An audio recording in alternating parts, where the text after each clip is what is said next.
Double or Nothing is only days away, and the last Dynamite to build us up, to hype it up, did a good job, I thought, especially the first match. I mean, come on, what a way to kick it off. The draw, the money, the reason we're all paying to see this show.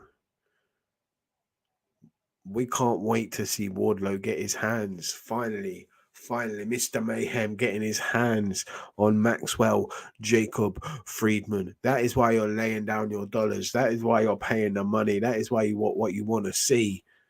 This is professional wrestling done correctly. The build, the heat, wanting to see a heel get his ass kicked. Perfect job done by MJF once again, selling another show. He is the money. He is where it's at.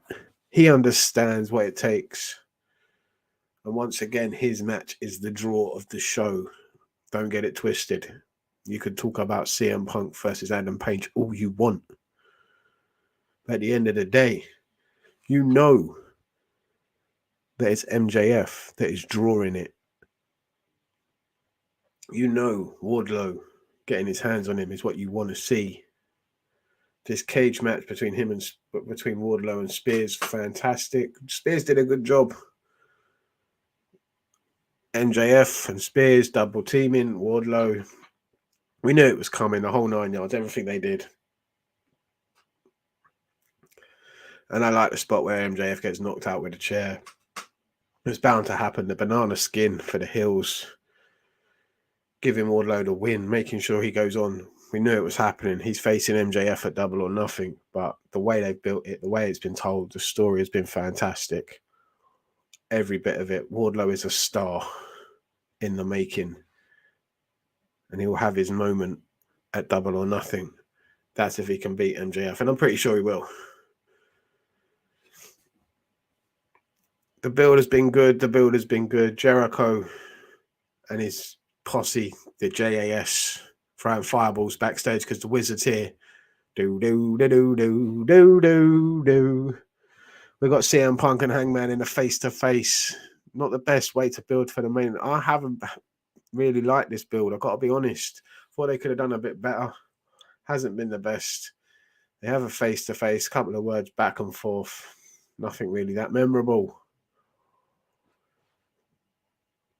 Next match was a tag match, and who's winning as Moxley and Eddie Kingston teaming again back together against Private Party.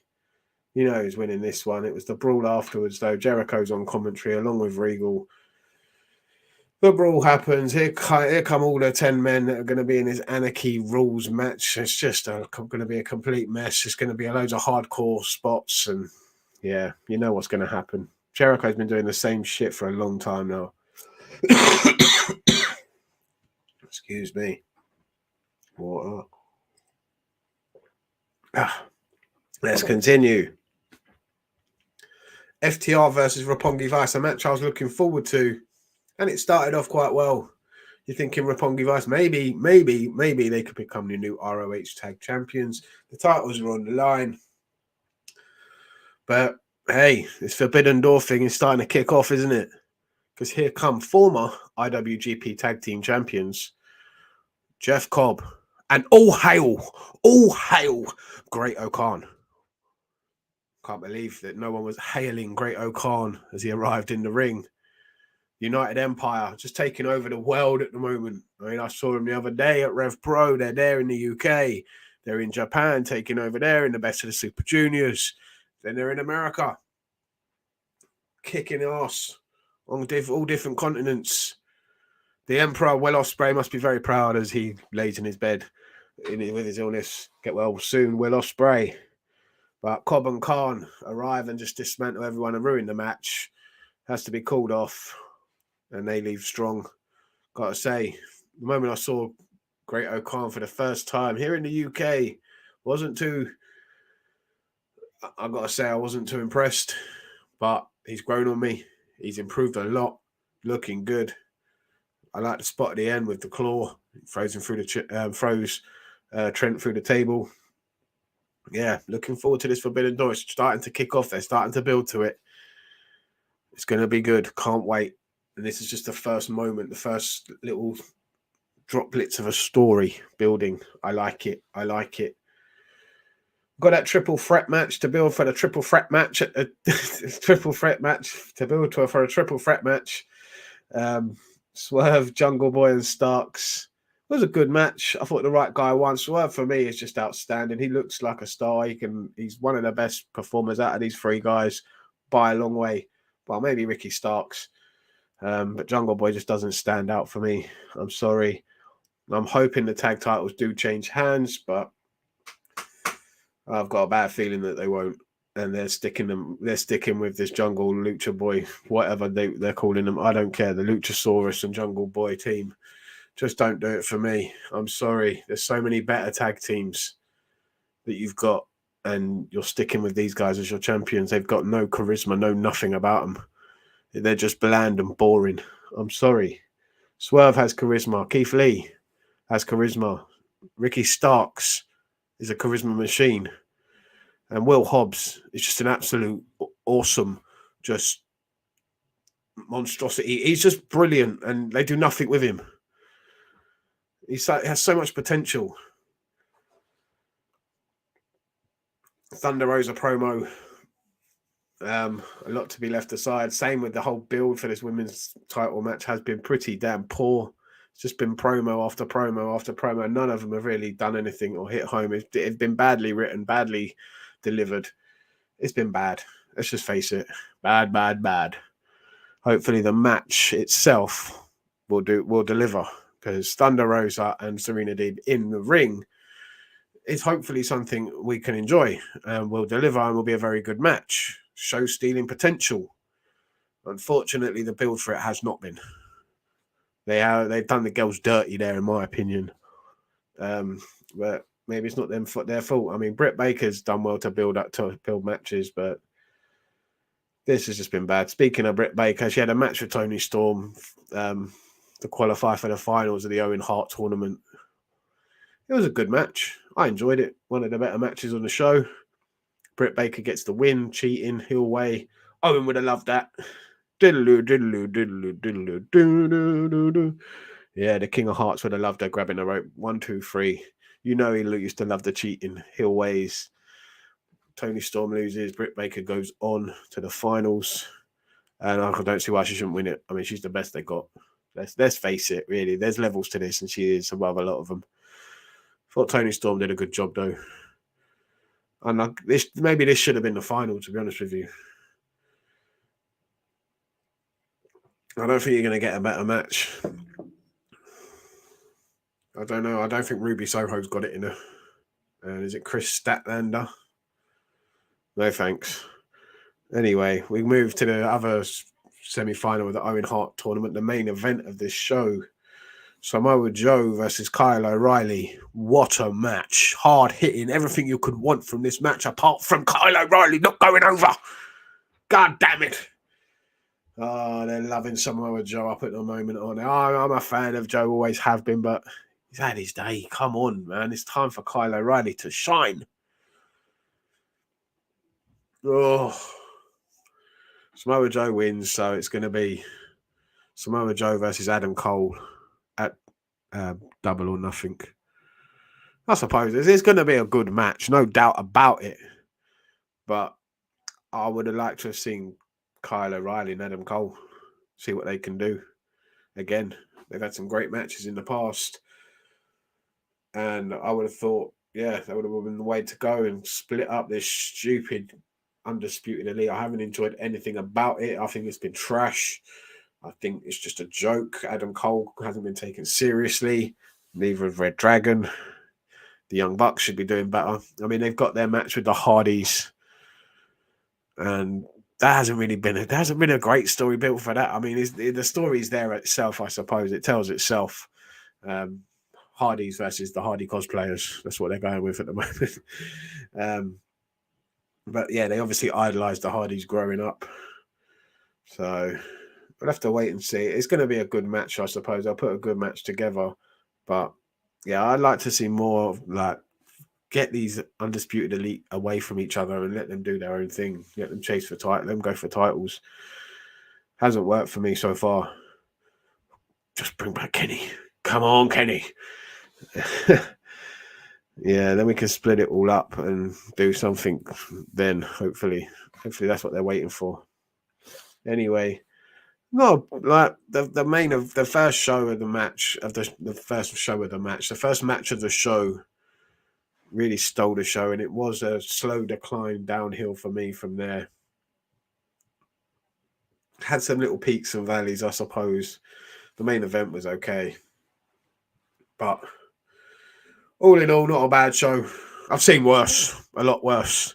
Let's believe that. Looking forward to Double or Nothing, got to say.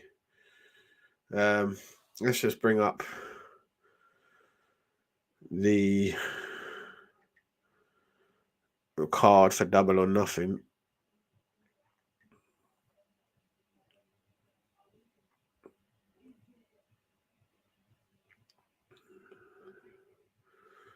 So, and I'll give you my predictions right away.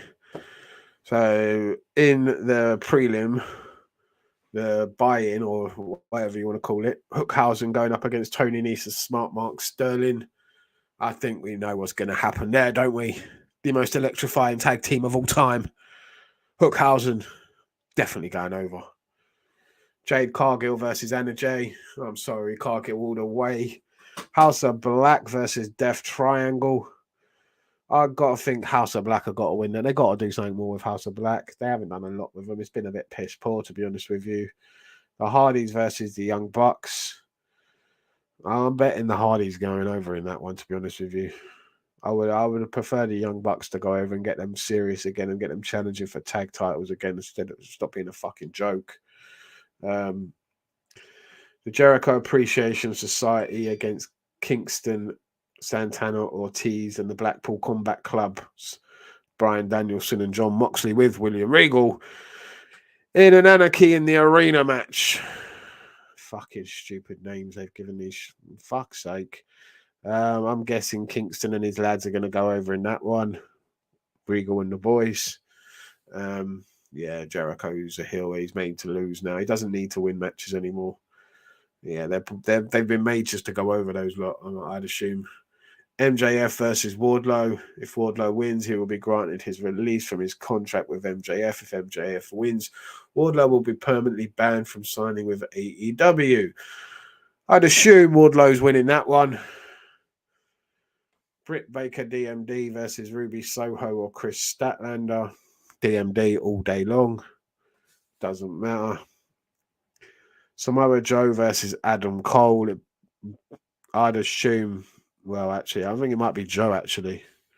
I'm going to go with Joe. They're bigging him up strong, building him up strong. Could be a future contender for the AEW World title. Why not? Jungle Boy and Luchasaurus versus Team Taz versus Lee and Swerve in a three-way tag match for the AEW Tag Team Championships. I actually think Jungle Boy and Luchasaurus are probably going to hold on to those titles. I'd rather Lee and Swerve or Team Taz, Starks and Hobbs win the titles. That's what I would want. But I think, what do I think's going to happen?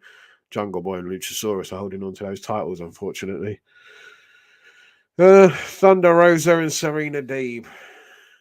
AEW Women's World title match. I think Rosa's going to win. She hasn't held the title for very long. This is one of the big first pay-per-view defenses. Even though I think Serena Deeb could probably be a better champion than Thunder Rosa. I do agree. I don't think it's worked with Thunder Rosa. I think Serena Deeb holding the title and having people chase her for it. She's a great talent. She's experienced. She's could be a very good champion. She deserves to be a champion, a top champion. And she could be the best champion they've got. It could work if they let it, if they knew how to tell the story and give her a chance. She deserves it, more than deserves it. I don't think Thunder Rosa has been very good, to be honest with you. I am a big fan of Thunder Rosa, don't get me wrong, it just hasn't worked. But I think Thunder Rosa's retaining. Hangman Page versus CM Punk for the AEW World Championship. That's a tough one to call, actually. That's probably one of the only matches I'm not too sure about. I want Punk to win. I think Punk should win. But there's something in me that they're thinking, yeah, they're going to put Page over. They're trying to make Page look as strong as possible. Like, bigging him up, something special, and it hasn't worked. I'm sorry, I'm a fan of him, but his title reign has been the worst so far. Out of the ones they've had, hasn't been the best. Let's be honest. Hasn't really worked. And for me, I'm going to stick with it. I'm going CM Punk to win the World Championship. And then they can move to CM Punk versus MJF. Paper champion Punk and, yeah, have MJF win the title. That's the way I'd do it. Anyway, thanks for watching Wrestling Bants on YouTube. If you have stuck around, please smash the like button, subscribe if you haven't already. Thank you to everybody that already has. And I will see you next time. Stay lucky, stay safe.